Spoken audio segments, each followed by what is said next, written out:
digitaljamsessions.com. Hello and welcome to this Digital Jam session. Today we're joined by Brian, Charles and Lee, who are all going to explain exactly who they are and what they do. But I'm going to start with Lee because you have been here before. Yes, so I've been here before a few times now. So, yep, welcome back to Digital Jam.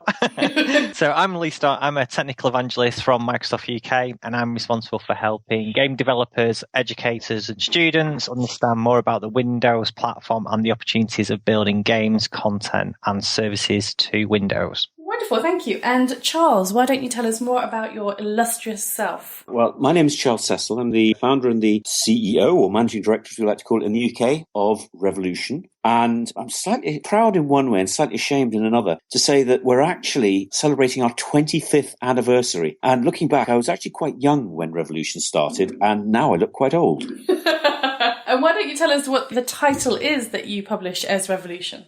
Okay, well, Revolution's done a number of adventure games. We're probably best known for the Broken Sword series, which we developed Broken Sword 5. We launched a Kickstarter in 2012, and we're really delighted because we raised $850,000 from 15,000 backers. But what's really exciting is, well, I'm sure we'll talk about this a lot more, but the ability to communicate directly with our backers in a way that hasn't been possible since really the early 80s when I started writing my first game. I wrote my first game for the Sinclair ZX81 in 1981. Wonderful. And Brian, why don't you tell us more about yourself? My name's Brent Bagley. I'm a digital indigent. I wander around the highways and byways of the internet, making trouble, but looking fabulous at the same time. Thank you. I've been in the games industry for about a year shy of 25 years. Worked with an awful lot of companies from startups, development studios through to major publishers. And 12 years ago, I started a little community called the Scottish Games Network to look after the growing number of games companies in Scotland. I'm now gainfully employed. My day job is currently working with a brand new digital media company called Team Rock, who are bringing together the worlds of rock and metal. You can't see me, but I am doing the devil horns thing with my both hands. And interactive games and media. So It's all sorts of exciting, and I get to hang out with a lot of rock stars who mysteriously die shortly afterwards. Okay, we're not going to question that, but what I was going to say is, do you want to mention your short stint at Creative Skill Set as well, or not? Yes, I did a short stint at Creative Skill Set as well. Wonderful. Well, welcome, gentlemen, to the Digital Jam Sessions. Now, today, what we're going to talk about is what I'm going to describe as next generation franchises. Now, when I mentioned this to Lee, you had the perfect response in Skype. Not that you're biased and would use Skype because you work for Microsoft, but you had a lovely response about the types of franchises you thought would classify as next generation franchises. And I would love for you to start us off by throwing out that private conversation between us into this public forum of the podcast. I knew I shouldn't have sent you that message. Never ever send her a private message. I know. She always makes it come back to you, doesn't she? Yeah, so we were having an interesting discussion, and I think really it's more around what I would class as this new whole transmedia segment. So the example they used, because I am Microsoft, was Halo. So if you consider the Halo series, now it started off as a video game. It then became a video game and TV and online media. So the whole Waypoint campaign was lots of digital driven content. And then it's now gone into mobile. It's gone into consumables. So you can buy a Master Chief character set or a Halo vehicle. So again, it's a new form of that mass market media, I think, in terms of taking things to a new generation of franchises and to a new audience. I think really home are Angry Birds. So I'm sorry, but we all went through the Angry Birds saga as a parent. So, it was Angry Birds, water bottles, lunchboxes, cuddly toys, and the good old game. Brian, what's your thoughts on what makes a next generation franchise? Or what would you classify as a next generation franchise by comparison to Lee? That's a really good question, and it's one of those ones that could have been asked any time in the last 3 decades, because it's one of those phrases that has become hideously overused and almost cliched within the games sector, because every time you talk to somebody, every time you go to one of the big events, the media, everyone's all over the next generation. The only reason we're not talking about it and automatically assuming it's the next Xbox and PlayStation is the fact that the current Xbox and PlayStation are still reasonably new. If you ever find yourself yourself with half an hour to kill and, no recreational drugs at hand, I would recommend going onto YouTube and having a look at some of the videos which point out that mobile gaming is killing the games industry, despite the fact that 75 to 80% of all the developers in the UK are now working purely on digital channels, which is mostly mobile, casual, social and online. So it's one of these fallacies that real games happen on dedicated devices, because as we all know, games are now becoming ever more eclectic and ever more strange and unusual, to the dismay of some. But this is going somewhere, so bear with me. You can't dispute the fact that the likes of Candy Crush Saga, Clash of Clans and everything are making ridiculous amounts of money. And lots and lots and lots of people love them, which is how games started in the first instance. So I think for me, the next generation goes beyond the idea that there will be new platforms and new distribution mechanisms or new distribution channels and business models, and starts to look at the experiences themselves, because gaming is now simply a subset of the larger app market, if you want to be terribly condescending for a moment. Charles, what's your thought on this in terms of what makes a next generation franchise? I think probably slightly more interesting from my perspective is actually the transmedia, where you're actually mixing the medias and new things are coming out. So, last year, Her Story was very well received. And clearly Her Story mixes the idea of interactive video games, films, or film or television. And it comes up with something new that couldn't have been done without the expertise of different disciplines coming together. And I think particularly with VR and AR and mixed reality coming along, actually a lot of the skills that come from different disciplines will come together to create unique experiences. Keep Talking or The Bomb Explodes is a great example. And thank you to Simon Byron for bringing that with him when he came to stay with us this weekend, because it was fascinating to see the way that, a fairly traditional game could be brought across to a new medium. And I think the most exciting ideas are the ones that really start from the ground up with using a different range of disciplines to come up with something that feels totally unique. I'm curious then, because I know that we've had this conversation before, Brian, when we're talking about the film industry wanting to become more aligned with the games industry and to have this kind of current development approach, if you like, to their franchises. And I do think there is more of a franchise trend now emerging, certainly with young adult franchises like Divergent or The Hunger Games, for example, where there is this real interest in not just producing a film, but producing a game. Whether that game is a good game or a bad game is another question, but a game nonetheless. And maybe a comic or two on the side, and various other kind of aspects that help to not necessarily enhance the franchise, but certainly to create more presence for that franchise in different places.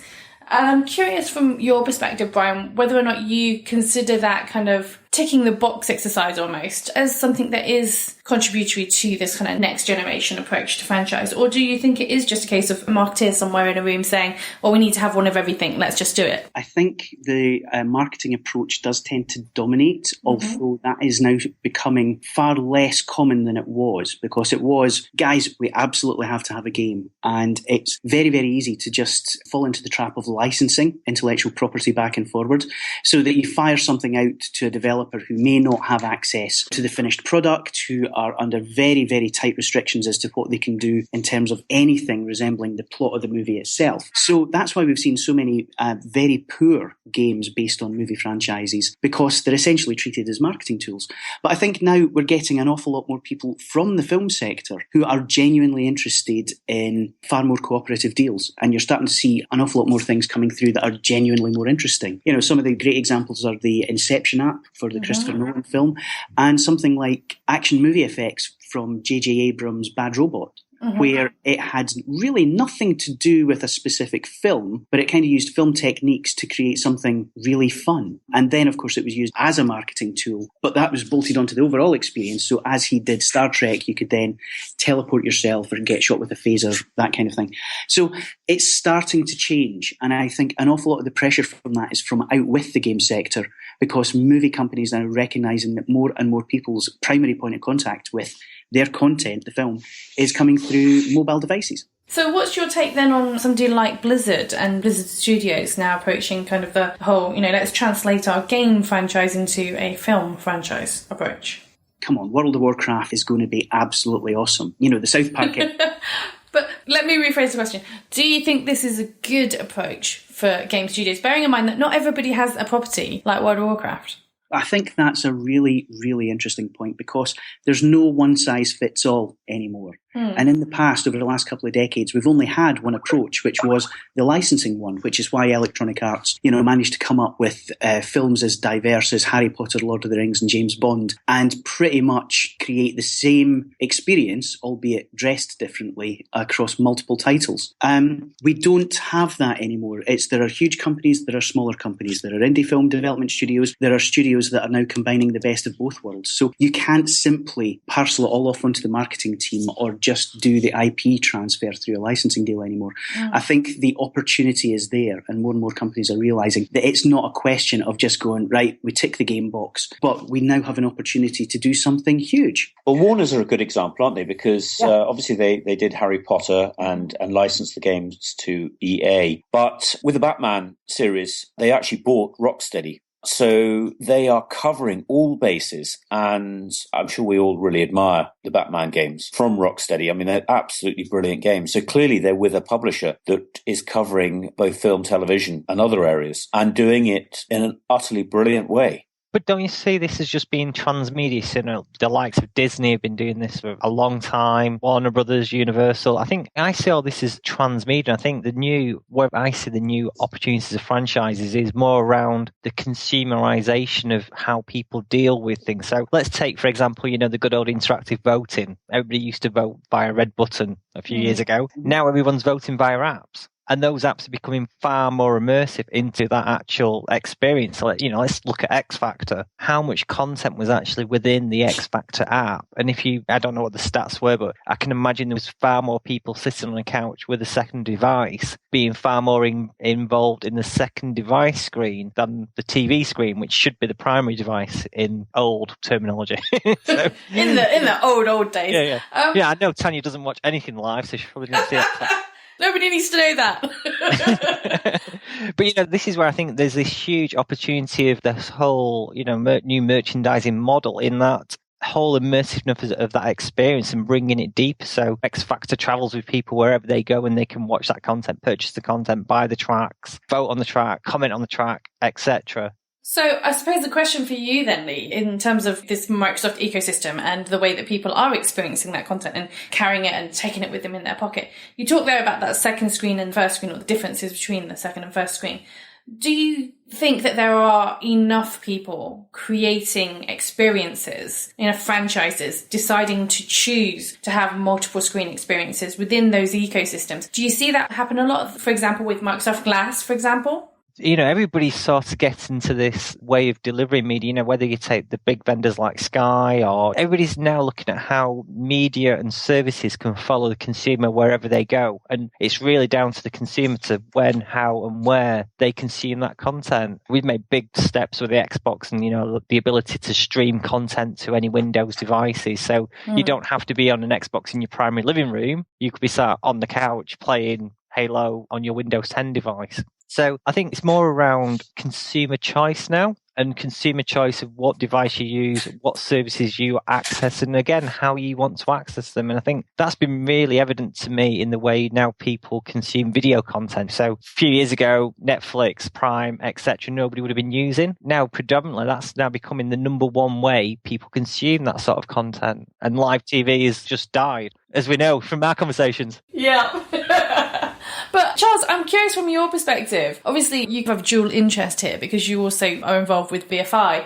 And then from your perspective, do you feel that this is something now that is a consideration for these new franchises as they emerge? That there has to be this consideration for multiple channels, whether it's film and game and TV and comics and multiple different iterations of how this thing is going to live? Do you think that's more and more people are considering from the outset?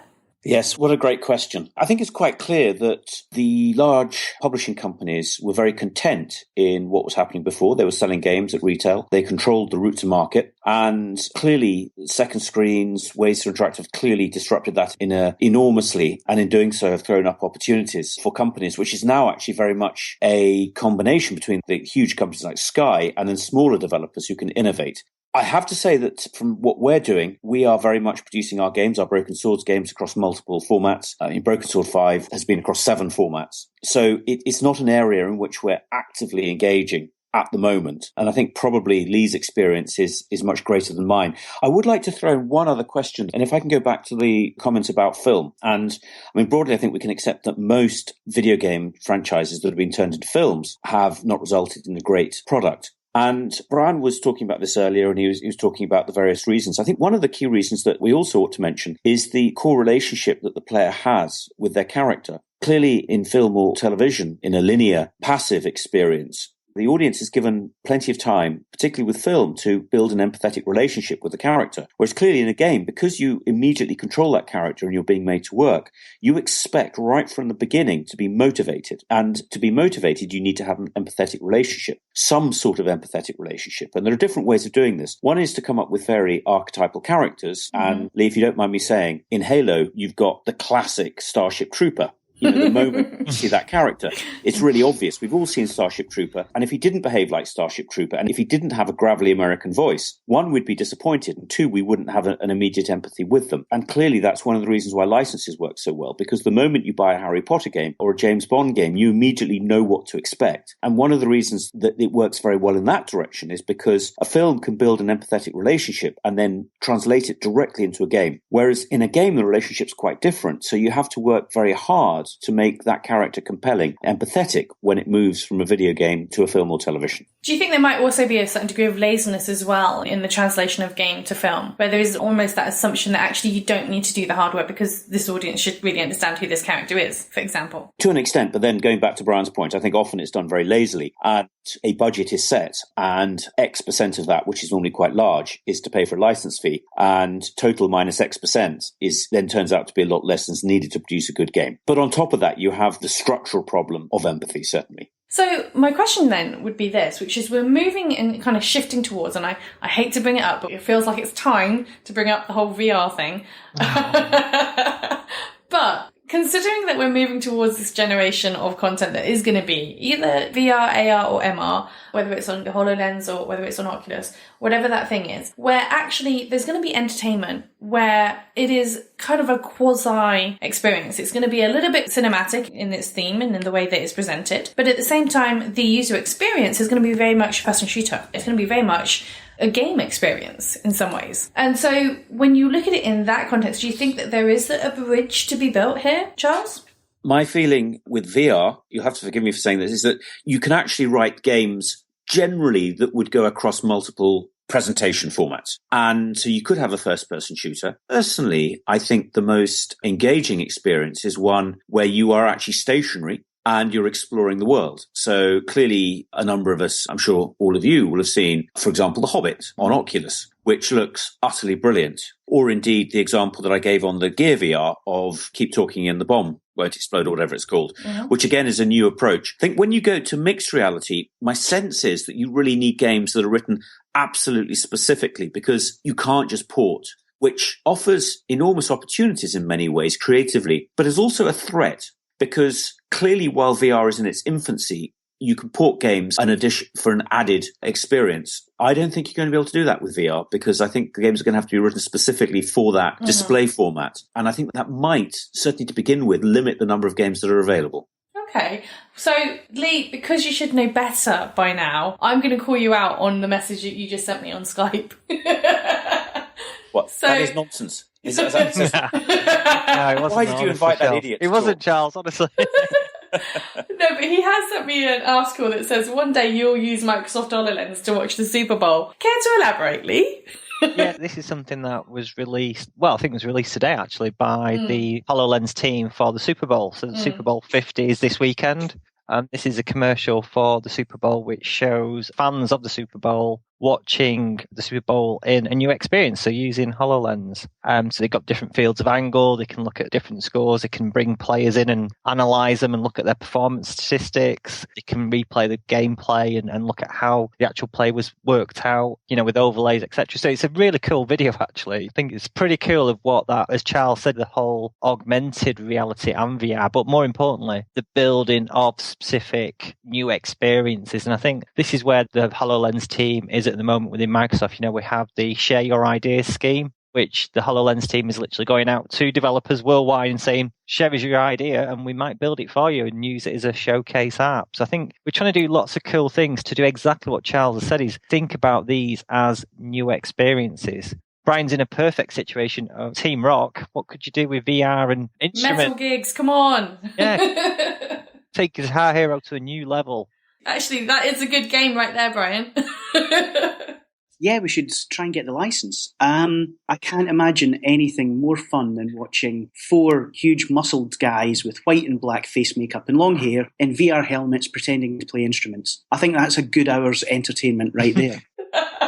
I agree with my fellow speakers. I think VR is going to require a new approach. It's going to be very simple but kind of lazy to just take existing genres and experiences and port them over. And in some cases, they're not going to work, at least not straight away. Arguably, it took a while to refine the whole first-person shooter experience, moving it away from PC to console. And we know that there are a number of genres that simply don't work particularly well on smaller touchscreen devices, simply because they weren't created for that particular type of game.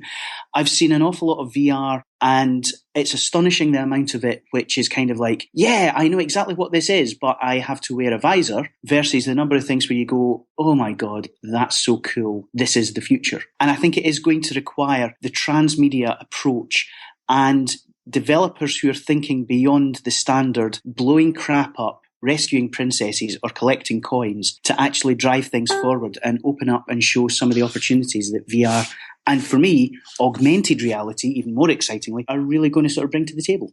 Let's shift this conversation into augmented reality, because I actually think that this was one of those things that, yes, everybody loves talking about VR right now. But do you think that there is more interesting opportunity in AR that a lot of people aren't really talking about yet? Yeah, testify.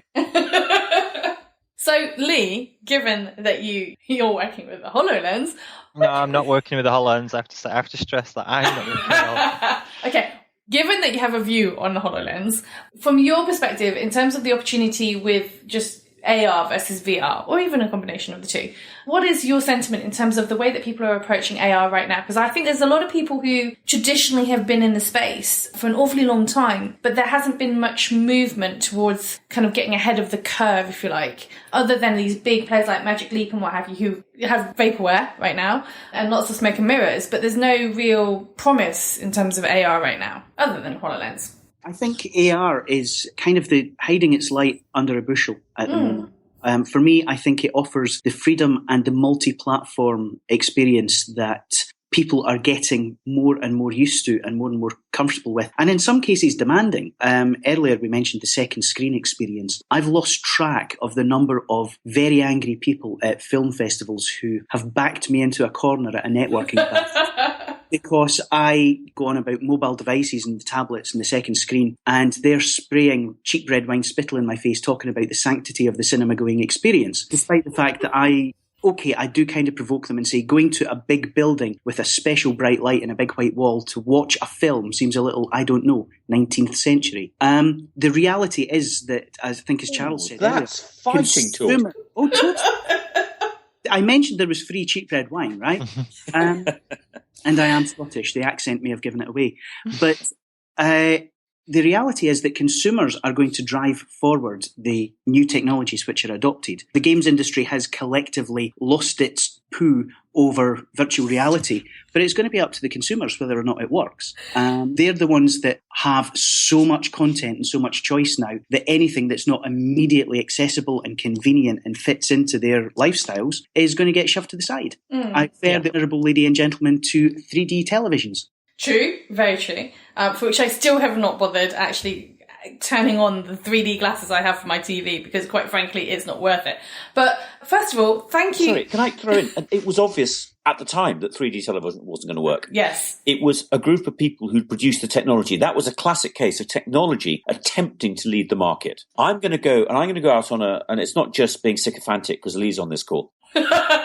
with HoloLens, what you have is you have so many obvious applications from a productivity perspective. I mean, just obvious that in work environments, it's going to be able to do the most amazing things. I think the game applications are probably less obvious, but I think unlike VR, which it's difficult to consider how big the market will be, because I think AR is going to be more useful in terms of productivity than VR. I think AR is going to create there will be a lot of devices produced for a wide range of work and then play experiences. And I think that we will probably find we have a larger user base than with VR. I find it quite hard to see VR truly hitting mass market. I think the fundamental problem with VR is as a mass market, inverted commas, you can't see me doing it. From a mass market perspective, it is still a niche. It's still a requirement that you put a box of some sort on your head. And quite frankly, that's not something you're going to do in public. You're going to do that at home in private if you're so inclined to do so. Whereas at least with AR, there's a distinct possibility that this is something that could happen in public places without it necessarily being very obvious and in your face, unless somebody decides to, make another Google Glass. But that idea that actually, AR can be something that is quite subtle. It can be something that is commercialized in advertising. So when you walk through a space, you have the Minority Report-esque experience of advertising that is just popping up around you. And everybody can see it, everybody can participate in that, rather than this very niche kind of closed door experience of VR, which VR is still very much an isolated and insular experience. I think it's fair to say that virtual reality will have its killer applications, and it will have some very critical and crucial areas where it works perfectly well. But, when you sit down and talk to people, whether developers, whether they work in film, television, and you just say to them, come up with half a dozen ideas off the top of your head for augmented reality and virtual reality, the virtual reality stuff tends to be, here's stuff that we know, but you look at it through a helmet, and augmented reality, 20 minutes later, you've got to stop them because they're going off going, oh, you could do this, and you could do this, and you could do this. And it tends to be a lot easier, I do beg your pardon, to come up with ways in which augmented reality can be used rather than virtual reality. So I'm sure it will have a future, but I'm with you guys. I'm not entirely sure that it's going to be the salvation and saviour and the future of interactive entertainment in the way that some areas of the media are now reporting. Okay, so one of the things that we ask all of the guests on the Digital Jam sessions is basically what it is that you think will be the most significant change that occurs in the next 5 to 10 years within your industry that will change the way that you work or change the face of your industry, whether that's a technological change or a cultural shift, whatever that thing might be. What do you think is going to have that significant change for you? And I'm going to start with you, Lee, because you've been on the show before, you've got more time to think about this question. What would be your response to this? So I think it's just going to be, number one, the way we deal with data. I think data is going to be so key to everything we go forward. The Microsoft stand on that is what we call the intelligent cloud. Because I think it doesn't matter what we're doing today, there is some form of data being created by that, whether it's driving in our cars. And even today, you can get apps that allow you to get cheaper insurance depending on your driving methods. How has that worked out? By data. Through to what we bought at Tesco's last week and why we get a 50p voucher. So I think data is just there now. It will become more and more intelligent, and the business application of data will become more intelligent. And that can be used across all different medias, whether it's that consumer selling point all the way through to the AI that sits within the game that you're currently playing. So I think intelligent cloud will be the changing fact over the next few years. Okay, so therefore, do you feel that artificial intelligence or AI is something to watch for the next 5 years? Definitely. There's 3 players in the market. So there's Cortana, there's Siri, and there's Echo and Google. Well, there's 4, isn't there? There's Echo and Google. I think, let's see where that intelligent assistant ends up. And Brian, what would be your perspective on this? Well, I do quite a lot of talks and presentations and workshops and bits and pieces to a whole variety of various people. I totally forgot to mention that at the start, didn't I? Well, I do. But one of the key things is, where are we going in the future? And I think it's the part of the presentation which has changed more than any other. Basically have to update it every 3 or 4 months. And in the past, it used to be, virtual reality, this is going to be huge, this is going to change things. And then it became clear it's not actually. I'm going to go with my good friend Jesse Shell here and say, I think it's the gamepocalypse, which ties very closely into what Lee's saying, which is that everything is going to become more aware, is going to be data enabled and able to communicate with other devices. And we're going to get more and more of these devices and big data sharing between a lot of different apps, which is going to make each and every single part of your life that little bit more fun and that little bit more gamified. I know that the gamification word is frowned upon thanks to marketers picking it up and screwing it up for everyone, but genuinely, we're seeing it happen in so many different ways. Jesse's Gamepocalypse talk was back in, I think, 2011 or 12, and we're already another 3 or 4 steps down the path that he outlined, where you've got Wi-Fi enabled scales, your toothbrush tells you how long to brush your teeth. We've got apps like Zombie Run, which is really starting to show people that you can have a bit of fun with even the most mundane tasks. Admittedly, it's not got me off my arse and off my sofa as yet, but it's only a matter of time. I think I need more zombies. But it is, I think, gamification and the notion of everything starting to talk to each other. And so gaming is not something that you basically sit down and do as a solitary pursuit. That will still happen. But the biggest change, I think, is going to be the fact that we have to start thinking far, far bigger and far more broadly about what a game actually is. So, therefore, do you have an opinion on the Internet of Things and that idea that everything is interconnected and interacting and data is being transferred around? So, do you think that there comes a stage where actually too much data is necessarily a bad thing? Tanya, it's already happening. You're seeing it in everything. There's all of the discussion and debate about Google at the moment, and are they filtering search results? Are they not filtering search results? Mm-hmm. How do they filter? And all of this kind of stuff. It's already a reality. Your mobile handset is on you pretty much all your waking hours. Mm. It now connects to so many different things. Even as we speak, I'm currently wearing a Jawbone, which tracks my steps and tells me what I should and shouldn't eat. It's like having my mum back in my life. I don't know. Personally, that's too much technology for me. Being instructed by the technology what to eat is just too much. Whenever I actually give this talk, it's like when I get to the Gamepocalypse and explain the implications, it's like the scene in the movie Airplane where it's going down and the passengers are freaking out. People are running around, there are fires being set, pitchforks. For the benefit of our listeners who've never heard of the phrase Gamepocalypse, and by the way, thank you so much for making this the one single episode I will have to edit the most for language and various other things. But been pleasure. Thank you so much, Brian. Would you care to enlighten our listeners as to what a Gamepocalypse actually is? So a US game designer named Jesse Schell postulated at the DICE conference several years back that instead of heading for ever more graphical fidelity and more powerful standalone consoles and game devices, dedicated game devices, that everything from micropayments, RFID chips, it's like mobile devices, the second screen, the Internet of Things, all of the data sharing and all of the apps are going to connect together in ways which will make your life as you exist every day more and more game-like. So whether it's counting the number of steps that you take every day, whether it's measuring your weight on an ongoing basis or your blood pressure or your heart rate through something like a fitness band, through to the fact that you can share achievements. And the achievements don't simply have to be in a video game context. It can be when you wake up in the morning, the fact that you went to bed at the right time. So it can extend from healthcare and fitness through to your leisure time. If you think about how Netflix actually reports back to Facebook what you're watching so that your friends can enjoy the fact that you've gone out and watched every episode of Lee Max Not Going Out in 12 hours over the weekend, despite the fact that you claimed you were out for a healthy walk in the sunshine. That's the Gamepocalypse. It's everything coming together. So this shared data and this Internet of Things and the fact that everything we do is getting more and more tracked is leading us towards what Jesse termed the Gamepocalypse, which is where we're essentially living in a big video game. All we're missing is the gigantically chested space marines, the dragons, and collecting coins to rescue a princess. Okay, so Charles... Which is what augmented reality is all about.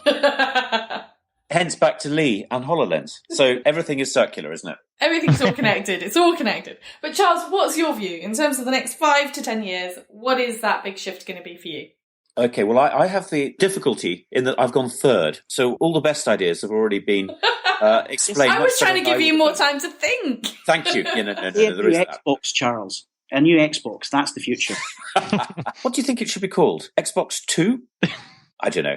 Anyway, that's not my future. That's not my future. What I'm going to talk about is I'm going to go from the other end, because there's obviously the push of the new technologies and what's available. And ultimately, all that really matters is what the audience want. And so I'd like to talk briefly about audience expectations and aspirations. And in mobile, we sell Broken Sword for $5 plus $5, in-app purchase, $10.